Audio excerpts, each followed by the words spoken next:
बहुत समय पहले की बात है। कौशल राज्य के घने जंगलों में अंगुलीमाल नाम का एक भयानक डाकू रहता था।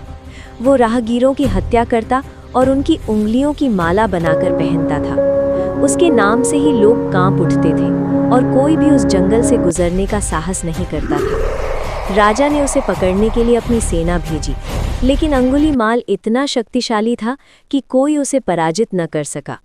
जब उसकी माँ को ये ज्ञात हुआ कि राजा उसे मरवा सकता है, तो वो स्वयं उसे समझाने चल पड़ी।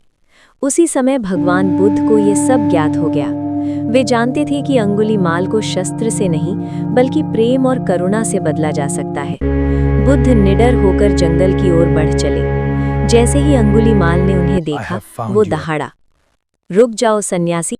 लेकिन बुद्ध शांत भाव से चलते रहे। अंगुलीमाल उन्हें पकड़ने के लिए दौड़ा, पर वो चाहे जितना भी तेज दौड़ा, बुद्ध तक पहुंच ही नहीं सका।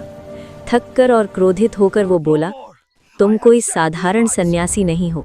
मैं पूरी शक्ति से दौड़ रहा हूँ, फिर भी तुम्हें पकड़ नहीं पा रहा। तब बुद्ध मुस्कुराए और बोले, अंगुलीमाल, मैं तो बहुत पहले ही रुक चुका हूँ, लेकिन तुम अब भी भाग रहे हो। ये सुनकर अंगुलीमाल चकित रह गया। वो बोला, मैं तो यहीं खड़ा हूँ, फिर तुम कैसे कह सकते हो कि मैं भाग रहा हूँ? बुद्ध ने करुणा से कहा, मैंने हिंसा और क्रोध को छोड़ दिया है। मैं शांति में स्थित हूँ, लेकिन तुम अब भी क्रोध, हिंसा और अज्ञान में भटक रहे हो। इन शब्दों ने अंगुलीमाल के हृदय को झकझोर दिया। उसके जीवन में पहली बार किसी ने उससे प्रेम और करुणा से बात की थी। उसकी आंखों से आंसू बहने लगे। उसने अपने हथियार फेंक दिए और बुद्ध के चरणों में गिरकर क्षमा मांगी। उसने वचन दिया, अब मैं किसी को कष्ट नहीं पहुंचाऊंगा। बुद्ध ने उसे उठाया और कहा, सच्चा वीर वो नहीं जो दूसरों को हराए, बल्कि वो है जो अपने भीतर के क्रोध और अज्ञान को जीत ले। उसी क्षण अंगुलीमाल ने हिंसा का त्याग कर दिया और बुद्ध का शिष्य बन गया। जो कभी सैकड़ों लोगों का हत्यारा था, वही अब भिक्षा मांगकर लोगों के कल्याण के लिए जीवन जीने लगा। लोग आश्चर्यचकित थे। एक क्रूर डाकू करुणा और प्रेम का संदेश वाहक बन चुका था। समय बीतता गया।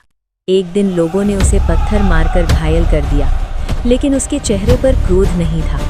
वो केवल मुस्कुराकर बोला, ये मेरे कर्मों का फल है जो अब मुझे वापस मिल रहा है। अंततः बुद्ध के मार्गदर्शन में अंगुलीमाल ने आत्मज्ञान प्राप्त किया और ये सिद्ध कर दिया कि प्रेम और करुणा से कोई भी मनुष्य बदल सकता है, चाहे उसका अतीत कितना ही भयावह क्यों न रहा हो।